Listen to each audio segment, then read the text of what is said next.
Thanks for joining us this morning. I'm so glad to get the opportunity to talk a little bit about accountability, especially in our current setting. You know, it can be difficult to hold people accountable when everybody's working remotely. You're not face to face every day, and there's a significant perception of distance. Even though we have great technology, such as Zoom, and other technology that helps us stay connected, it can take a little bit more deliberation to make sure that we're in touch, tracking toward progress, and moving toward reaching our goals together. So this morning we'll talk in general about some of the elements of building a culture of accountability in your organization. And then we'll mention a few particulars about some of the tools we can use to make sure that we stay on track in this time. So we're going to talk first about doing some work on ourselves in terms of holding ourselves accountable. You know, with everything we do as leaders, we focus on our people and we look to serve them, but until we do the work on ourselves, we really can't be much help to anybody else. So we'll talk about some of that work that's important for us. And with that, we'll talk about creating supporting habits. Habits are pretty magical when it comes to leading and being consistent and leading a successful life, quite frankly. We'll talk a bit about culture in an organization. We know that culture leads to high levels of engagement. So we'll talk about all of that because in a culture of accountability, we look to make sure that people are connected with us, that they're moving forward, and that everyone is held accountable. We'll talk about ways to provide really great feedback to people in a way that they can listen to it and digest it. And then we'll talk about the importance of tracking.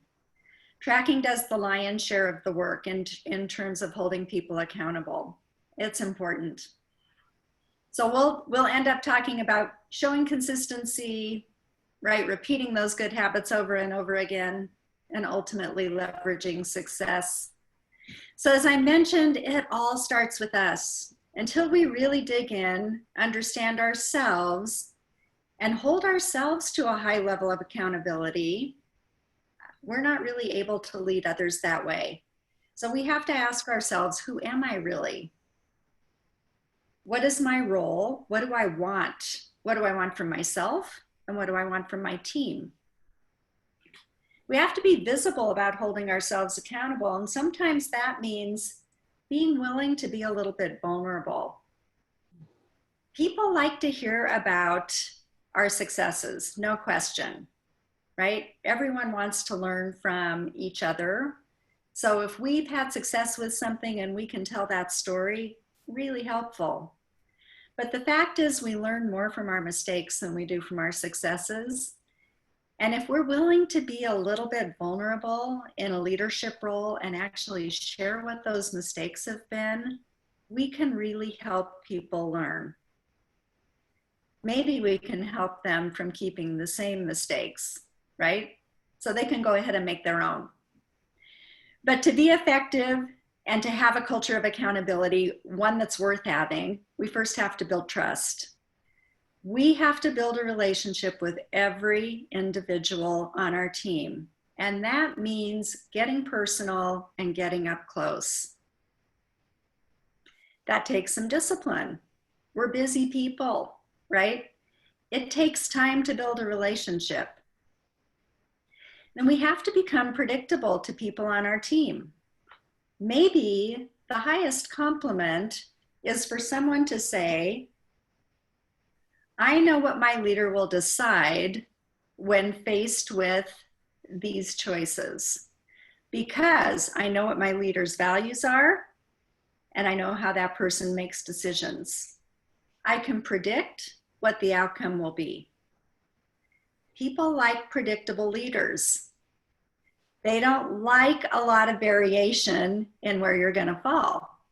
And so if we're working with data, with evidence, and we're making decisions that are aligned with our values, we become predictable.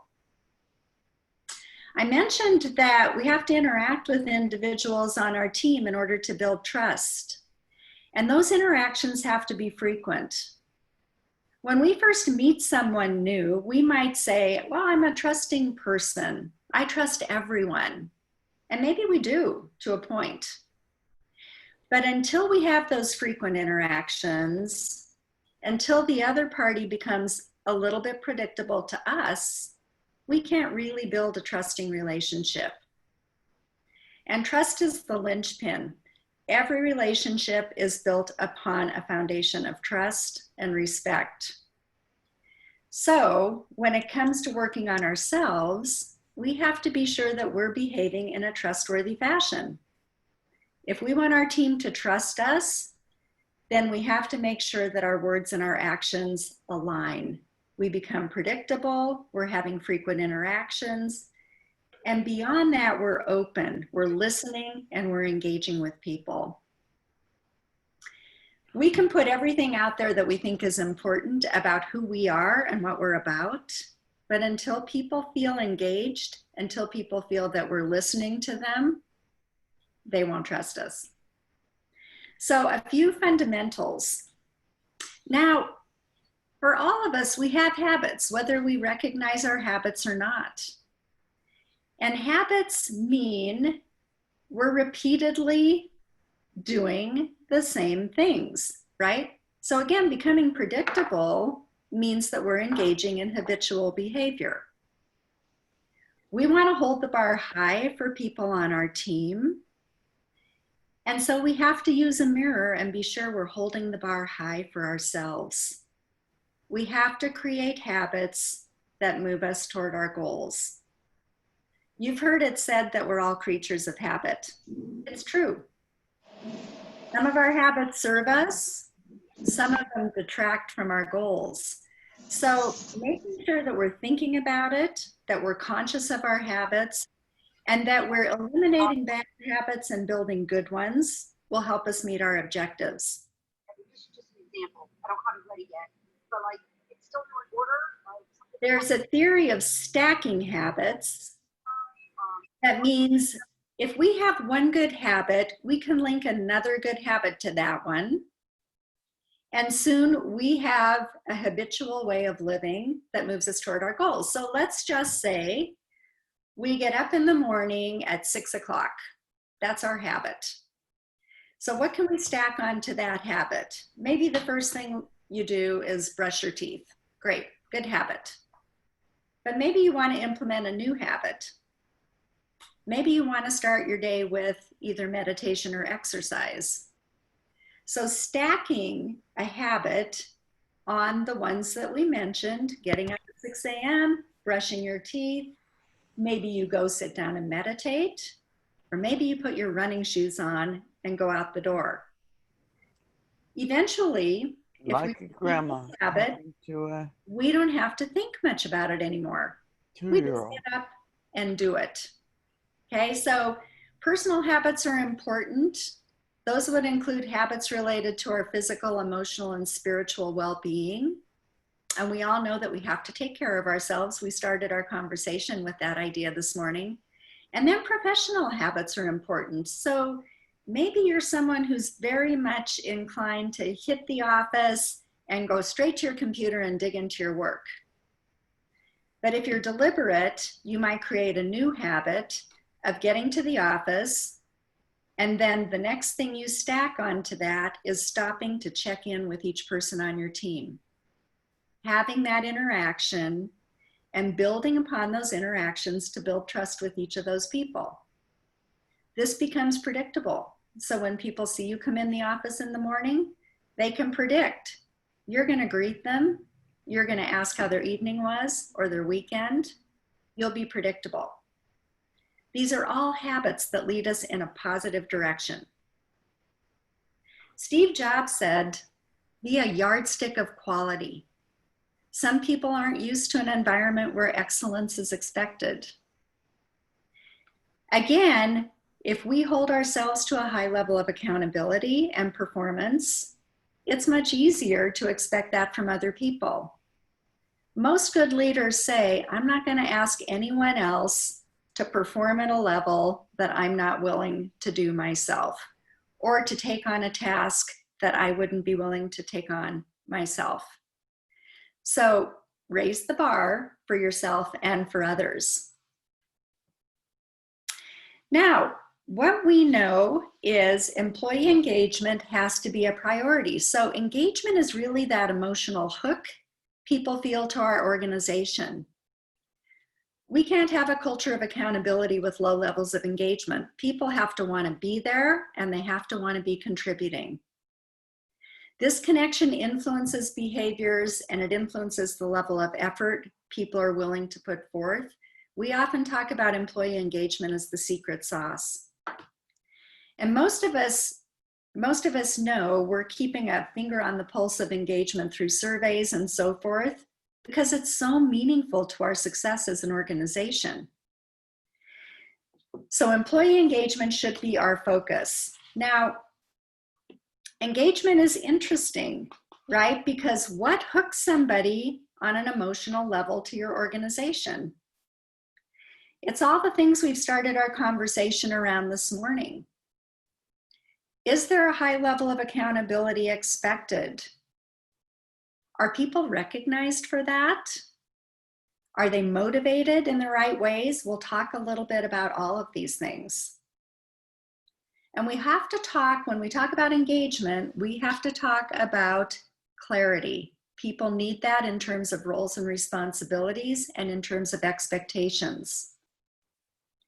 So creating employee engagement leads us to bring our focus back to culture. What's the culture that leads our employees to feel wholly engaged? It's one where they feel they can make a meaningful contribution. It's one where they feel their contributions will be recognized. And it's one that, frankly, feeds their spirit and their soul. Everybody needs a sense of belonging. Now, we've talked about taking some steps toward establishing that sense of belonging and connection through those frequent interactions and that relationship building. Those are the baby steps. They're important. But everything about engaging people requires that we tune into them as individuals, not just as members of the team. A healthy culture is really critical to engagement. And if we think about some notable great work cultures, we think about those that really recognize the individual and allow them to play to their strengths. For instance, Southwest Airlines has long held a great reputation for having a good culture. At Southwest, employees are allowed to do whatever it takes to solve a customer's problem. They use their discretion and make decisions, and they know that's in alignment with the company's expectations.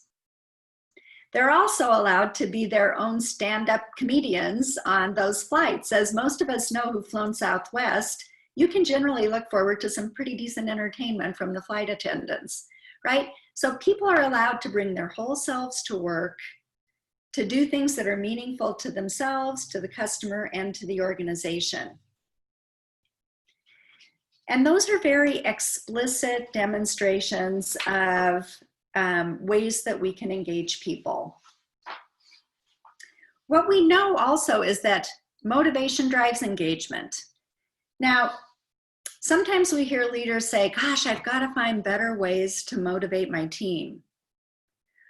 Well, interestingly, sorry, I'm off a slide here. Interestingly, people just need a sense of purpose, some autonomy to do their work, and an opportunity to accomplish mastery of their work to be motivated. So as a leader, the question becomes, are you trying to motivate someone, or are you setting the stage so their own intrinsic motivation comes forth? Typically, we can set the stage. We can provide that sense of purpose by connecting the dots between the contributions each person is making and the overall purpose of the organization. That's important for everyone. If my day-to-day work doesn't seem connected to a greater purpose, it's not going to hold as much meaning for me, and I may not be as motivated. If I have no autonomy with which to complete my tasks, that's going to be demotivating for me. We're all adults. People want to be treated like adults, and they want to be trusted to do what's needed. So to the point that we can, we should allow people a level of autonomy in accomplishing their work. Most of us really like to understand the objective, but then have some leeway to find our own path toward the goal. And then everybody likes the chance to really take charge and master their tasks.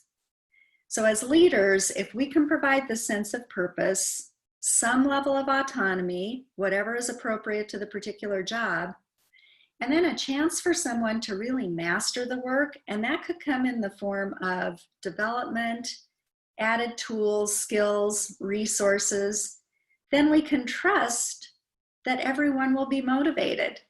But that really comes from within. It's not something we can do for another person per se, but we can certainly set up the framework.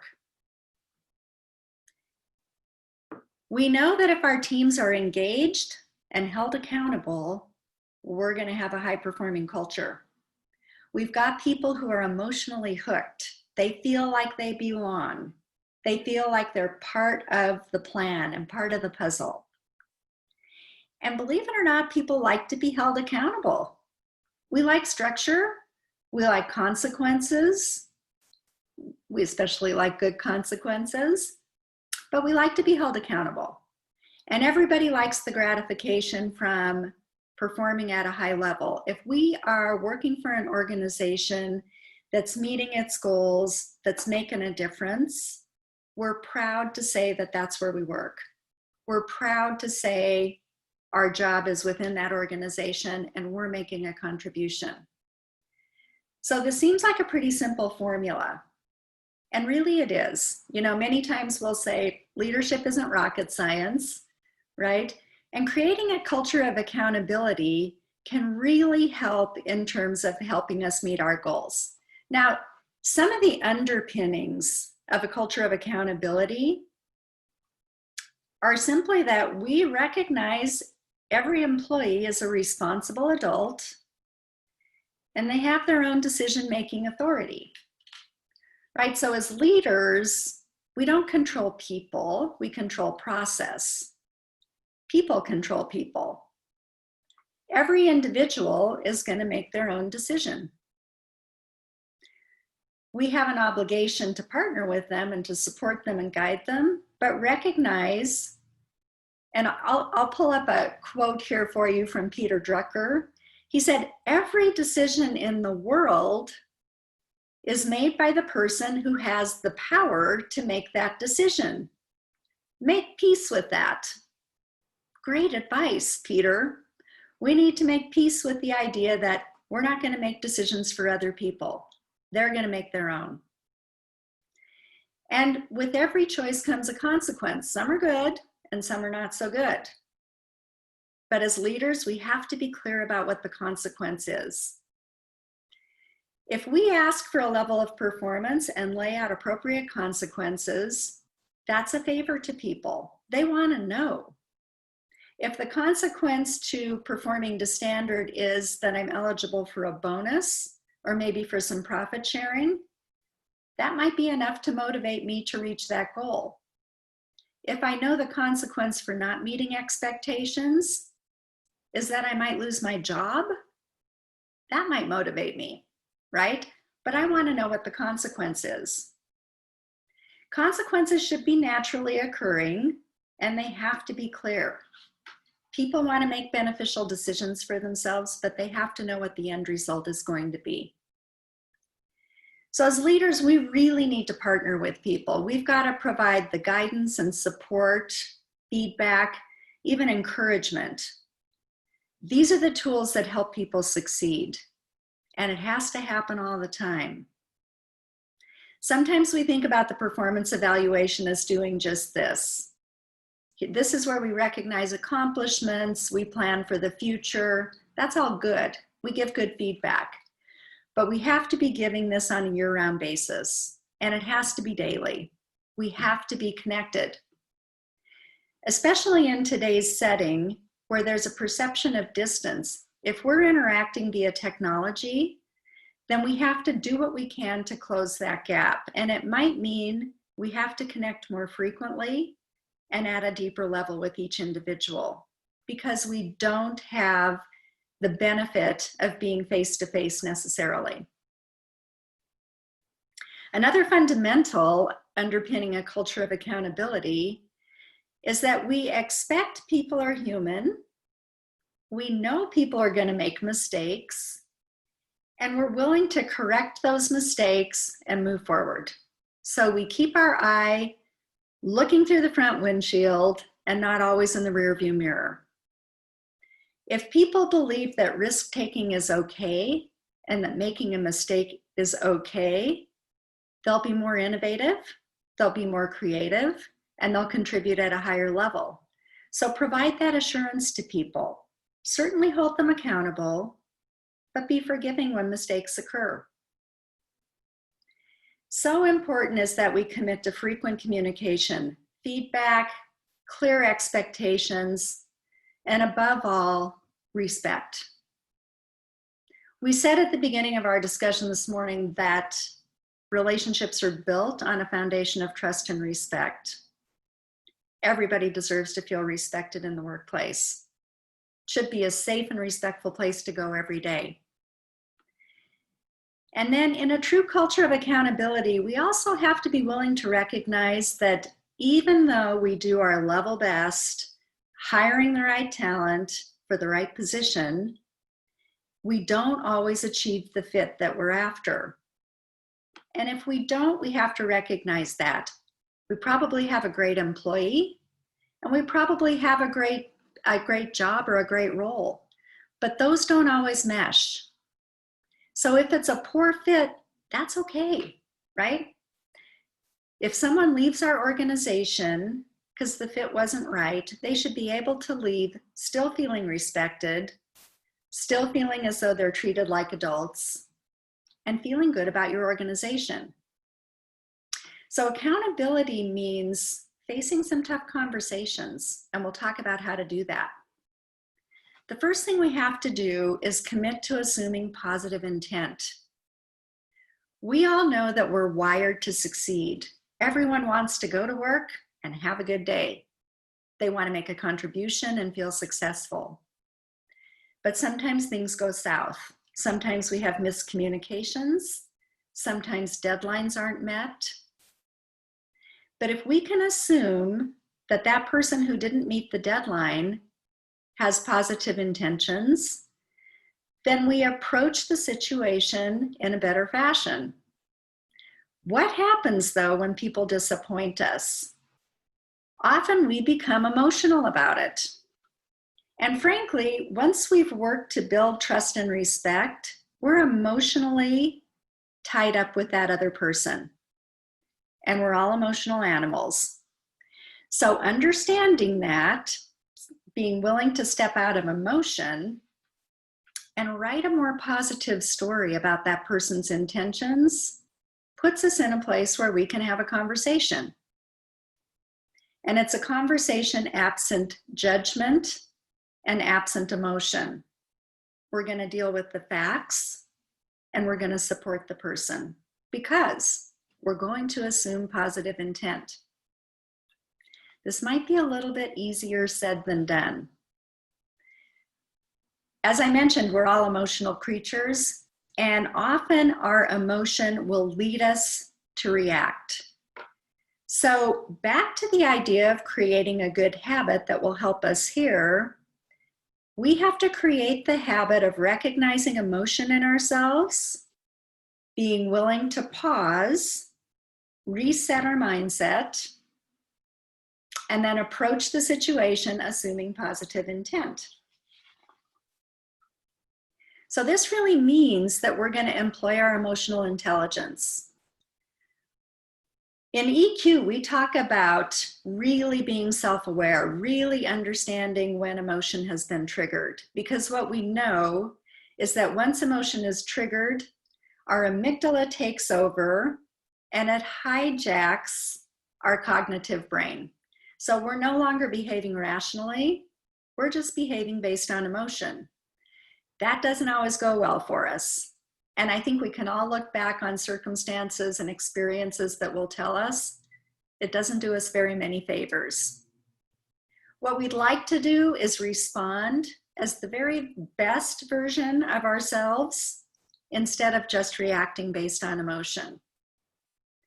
So making that habit of pausing, then responding in a way that helps us meet our objectives will serve us, right? And it'll serve our team. So instead of just letting emotion drive, take the steering wheel back, let your higher brain come back into action, and then respond appropriately. We have to remind people that when we're giving them feedback, it's for the purpose of helping them. We're in their camp. We want them to be successful. So understand, in a situation where things haven't gone the way we all expect, not only do we become emotional, but our employees become emotional too. People get defensive. Anytime you're accused of doing something wrong, the walls come up. So one way to bring those down is to start with dialogue. Make it a two-way street, ask the questions, and wait to have the conversation until you can step out of the emotion. Because the most important thing you can do for another person is to make sure they feel safe with you and they feel like you're not going to put them in fight or flight mode. Okay? So having a good relationship means we take charge of our emotions. We recognize when we've been triggered, and we do the hard work of taking that habitual pause, resetting, and then responding appropriately. Now, really interesting to dig into what triggers emotion, and it's going to be different for every person. But we know this is the flow. Emotion is triggered, which leads us to an impulse, an action, or a habit, and that leads us to a consequence. So many of us can probably revisit a time when emotion was triggered by an email that we received, and maybe we drafted a response in the height of emotion. And if we did, I think it's easy to admit we probably weren't seeing things with clarity because it was clouded by emotion. And if we did draft a response in that state, the consequence to us probably wasn't good. So this comes up all the time, and it's important to think about what's triggered your emotion, but the more important thing is simply to recognize that you've been triggered, because that should give you the cue to make that deliberate choice to pause. Pause before you respond. Then we can end up with a good consequence instead of the one that becomes disastrous for us, if you will, right? So a good illustration here is to think of a smoker you know or have known. Smokers have triggers that lead them to want a cigarette, okay? Well, we know that smoking a cigarette isn't going to lead to any good consequences. There are health issues that go with that, etc. So if somebody wants to change their habit, then they first have to recognize when they've been triggered. And instead of defaulting to what frankly comes easy, which is the impulse, that's when they can take that pause, make a deliberate choice about a better action, one that will serve them and lead them to a good consequence. But we can think about this with everything we do. And what we want is to keep our eye on the end game and to behave in a way that leads us toward improving relationships and not destroying them. But we have to be deliberate about these things. Now, I mentioned earlier that clarity is really important. It's important for us to be clear and behave in ways that aren't clouded by emotion, for sure. And it's important for us to tell our team what we expect in a clear fashion too. So, who is responsible for what and by when? If we make this all really clear to people, there's no question. And if we're following up, checking for progress, we're on the road to holding people accountable.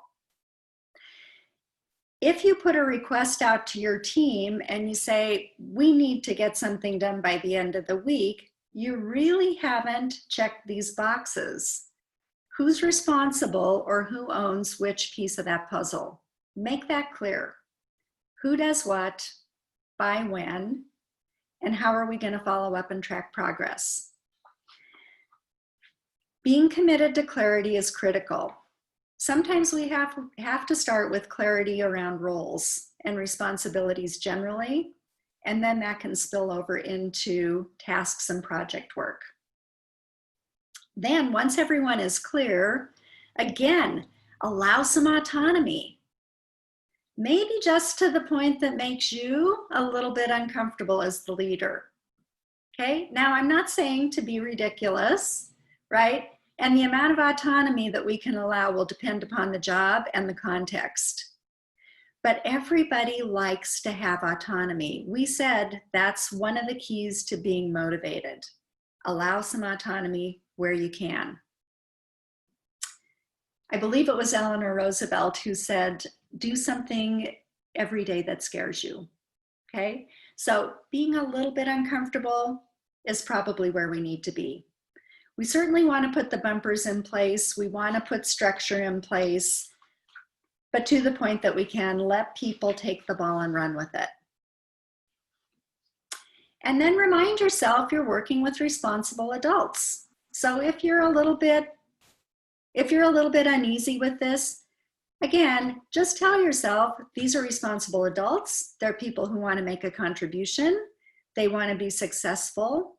And if we can remember that and let that be our guidepost, we're half the way toward creating this culture of accountability. So our job as a leader really is to open the gate to mastery and success. Then we've satisfied that sense of purpose, the ability to have autonomy, and the chance to have mastery over the work. So we have to provide the challenges, the tools, and the resources necessary, probably knock down some barriers for people from time to time, build trust, and then look for ways to serve our people. A great way to connect with people and to bring down barriers, or defensiveness maybe, is to offer to help them. Have you ever offered to help someone and they said, no, I don't want anything to do with that, right? Most of the time, if people really think that you're there to help them, they'll respond. They'll open up to you, right? So if you're building trust, looking for ways to help is one of the ways to do that. And we all know that there are going to be times when we have to offer some feedback that is maybe intended to help the person correct something or to grow. That's great. But the key to doing that effectively is to make it a two-way conversation, not to be judgmental, just observe and talk about observable facts. Be timely with your feedback and focus on behaviors, not personalities. Be specific with people and explain the business reason for changing behavior. Again, responsible adults want to understand the business reason. They want to know what's in it for me. So talk about with them. State your expectations and really listen, right? A lot of the things that we want to provide feedback on require that we're hearing the responses of the person we're talking to. Listen, reflect, and clarify. And then gain commitment. Don't skip that step. You can't walk away from a conversation thinking, I provided feedback, I told this person what I need, but did I get commitment? That's going to be key. Always lead with questions. Digging in, asking the questions, really truly listening is critical. And when you're questioning people, empathize, right? Everybody has their own perspective. So really put yourself in the other person's shoes. Think about ways that you've received feedback that have worked for you. And here's a great example. After a project or interaction, you feel like you've got some feedback to offer, start the conversation with asking a question.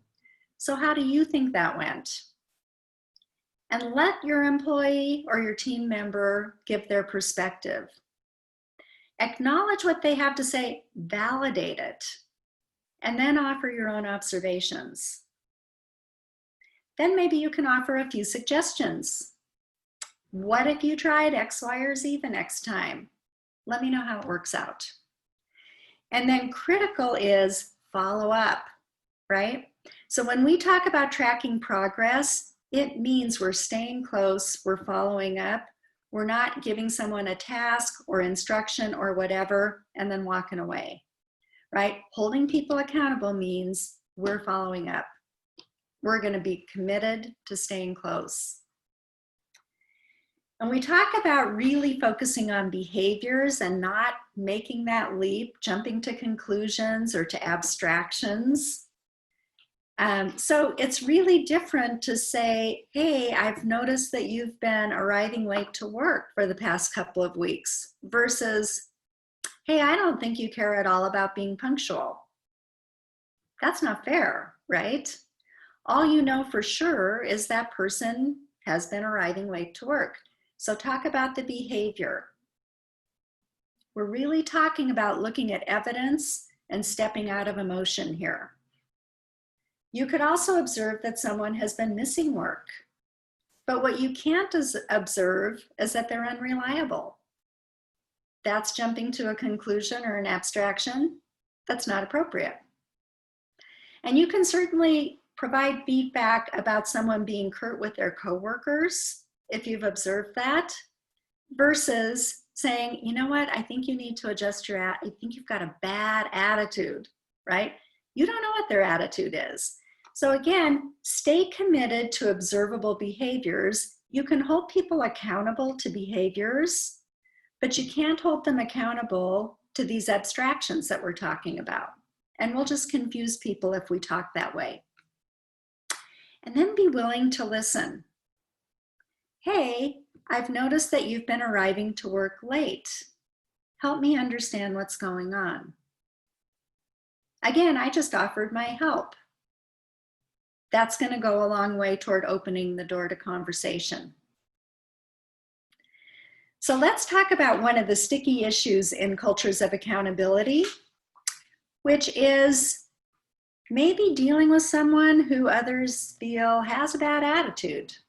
We hear that a lot. Gosh, you know, Joe has a bad attitude. What does that mean? Right? In this scenario, we're saying Joe thinks he's working harder than everybody else. He thinks he's smarter. He's curt, he's unpleasant, withdrawn, not at all collaborative. And Joe might be creating negativity in the group. Productivity is declining. You can cut the tension with a knife. So what can you do with Joe? Not fruitful would be to bring Joe in and say, hey, Joe, you got a bad attitude, right? That doesn't go anywhere. If we want to hold Joe accountable, we've got to talk about observable behaviors, not about some story we've written about Joe's intentions or his attitude. And if we come from that mindset of helping, Joe might drop his defensiveness and listen and understand that his behaviors are being perceived in a negative fashion. So if we give Joe advice or feedback based on observable behaviors, we've given him something he can work with.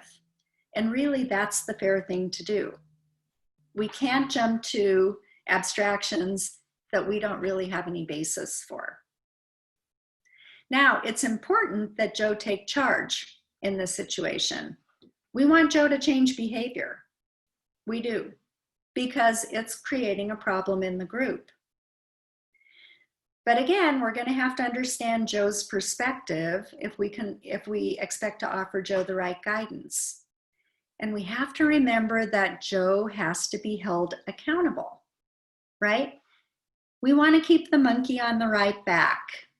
And that's my analogy to keeping people accountable. Keep accountability where it belongs, right?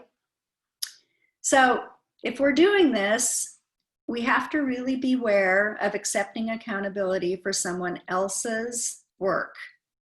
Now, in this setting, Joe might say, gosh, I don't think I'm demonstrating these behaviors, and I don't think I'm curt with coworkers.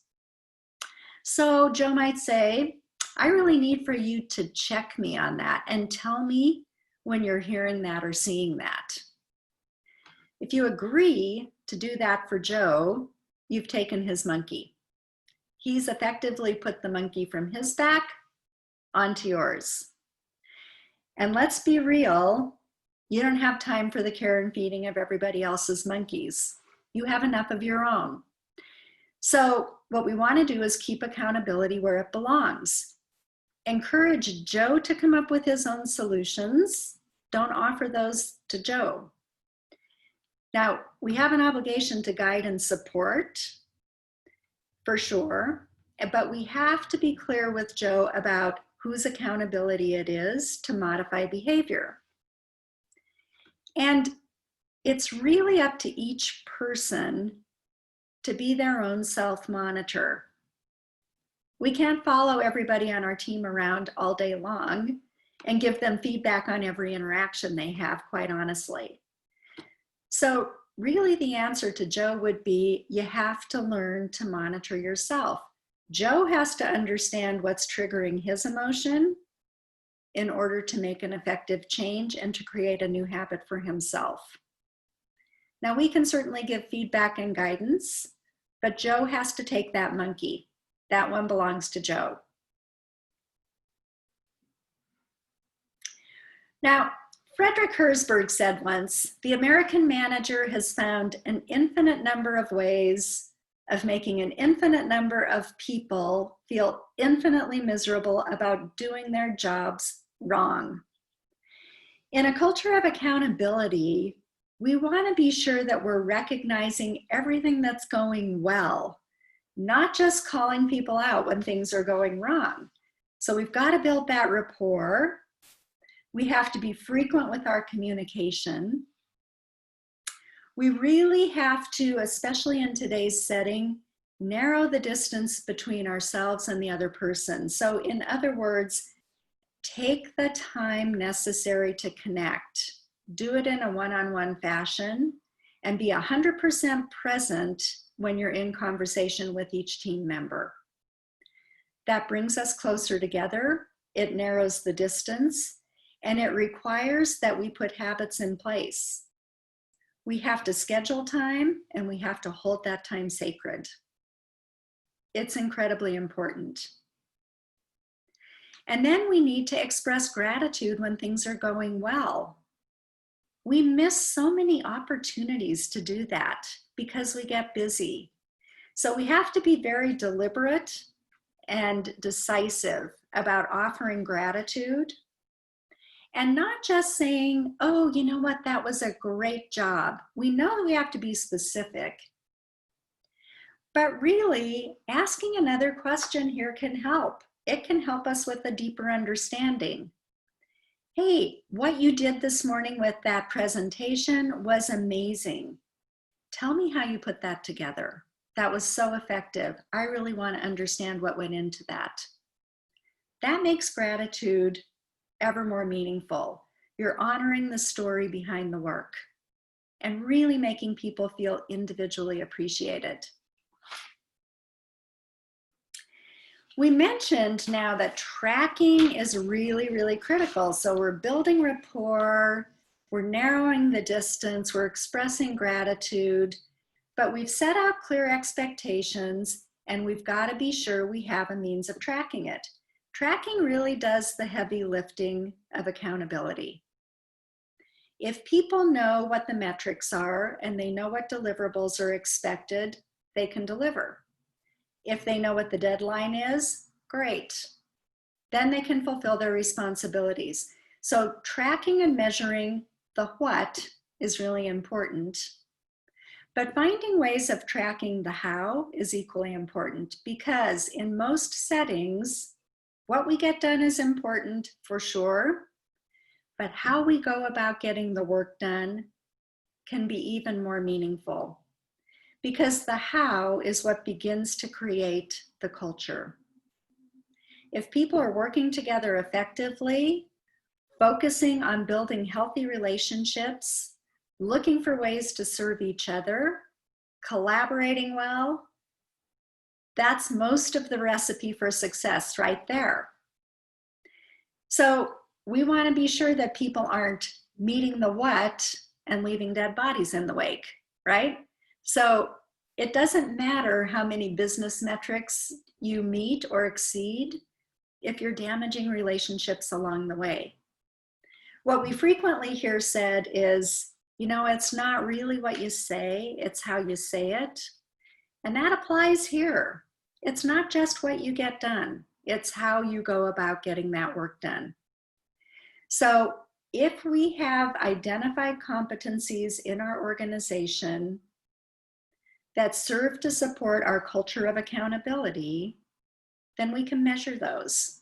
We can track those in a meaningful fashion.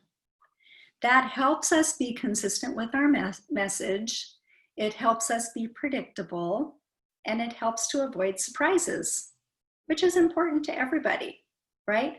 We want to be clear, we want to be transparent, we want to be supportive, but we want to hold people accountable. Now, we mentioned that this has to be a year-round communication. So it can't just be a performance evaluation. We've got to be offering day-to-day communication. And again, we have to appreciate and express gratitude for the things that are going well. Offer people compliments.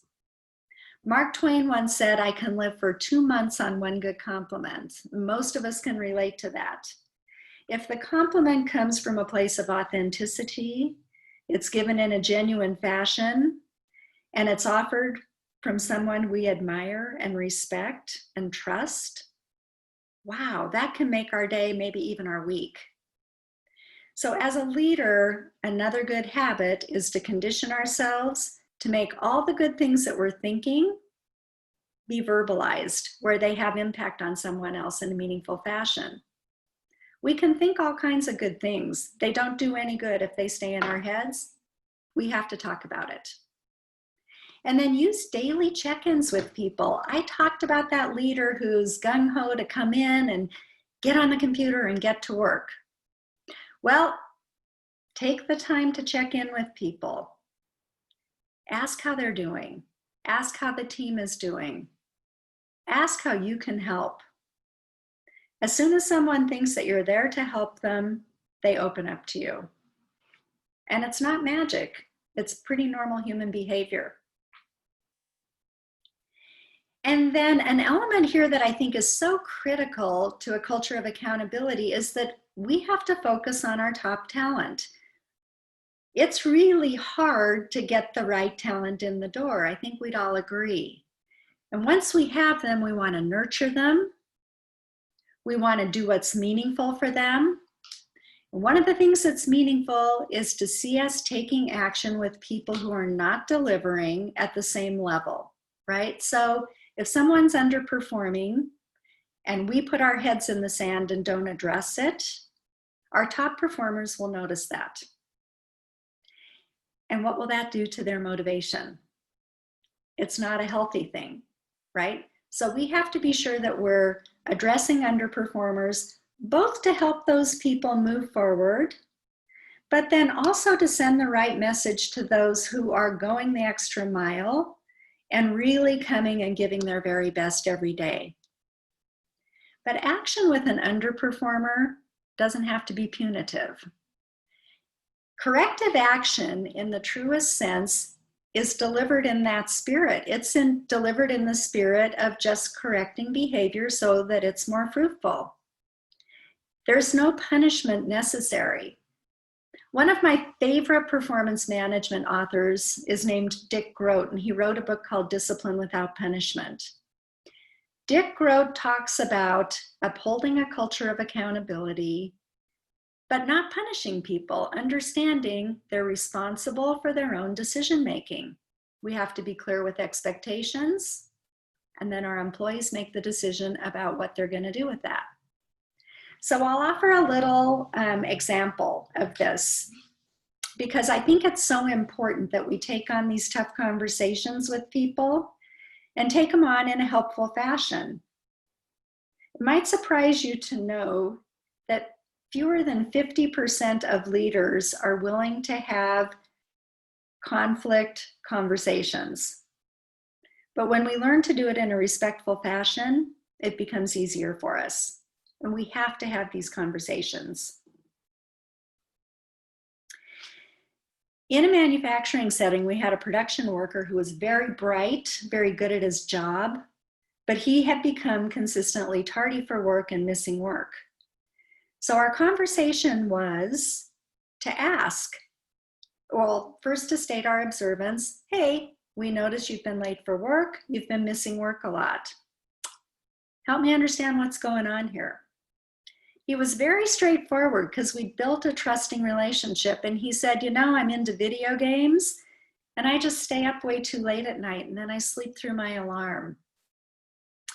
So then the message was, if you continue this pattern of tardiness and missing work, you're not going to be able to stay employed here. And we were very explicit about the mechanics of the attendance policy and exactly what the consequence would be. He said, nope, I can take care of it. And off he went, and he did, and his attendance improved. Then it slipped again, and we had the conversation again. And he had requested time off. So explaining our attendance policy and saying, hey, you can take your time off, but then if you miss another day before the end of the month, you're going to lose your job. So we gave him that decision to make. We said, are you sure you want to take all these days off? And he said yes. Unfortunately, he came back and he missed his one remaining day. But we didn't even have to say that he'd lost his job. He came in the following day, put his badge and his smock on my desk, and he said, I blew it. He knew what the consequence was. It was a tough consequence, and we were sad to see him go. But he held himself accountable to what he knew, and he knew what the consequence was. So action doesn't have to be punitive. It just means that we're clear. So some of the fundamentals, and you know, I'm a longtime HR professional, so what you'll hear HR professionals say all the time is to have an up-to-date employee handbook. And in that handbook, talk about your culture, talk about your values, connect all of your policies and processes to your culture and your values. And then talk about your approach to corrective action, then live by it. Be consistent. Make it your habit to be consistent, even when emotions run high. Step out of the emotion, act based on evidence, and then be sure you're giving feedback regularly and conducting evaluations regularly. Again, as an HR professional, I'm going to say, document all of this, right? It's important. Be committed to no surprises, candor at every turn. Data and evidence reign in this situation. We're going to step out of emotion and deal with the facts. And then even document your coaching conversations, and that can be done so easily just with an email to recap the conversation. It's important because it really adds to the level of clarity that people have around expectations. And finally, begin with the end in mind. Think about the legacy you'd like to leave as a people leader. Be somebody remembered for caring, for listening, for supporting, and for holding both yourself and others accountable. Your organization will benefit, and you will benefit personally. With that, I'd like to leave a few minutes and entertain any questions anyone might have. Jeremy, do you have any questions on chat? No questions, but if you have any questions, if you want to just send them to me in chat, I will share them out with everyone.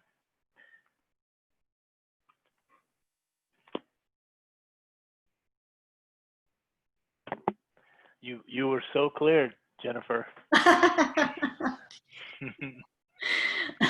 Nothing like a little clarity, right? Well, if there are no questions, I want to take just a moment and thank everybody who tuned in this morning. As you might have gathered, I have a true passion around building a culture of accountability, and I work with a number of clients helping them toward this goal. So it's something that I care very deeply about and something that I'm committed to for myself and for other people. So thank you once again, everyone, for joining us. We appreciate it.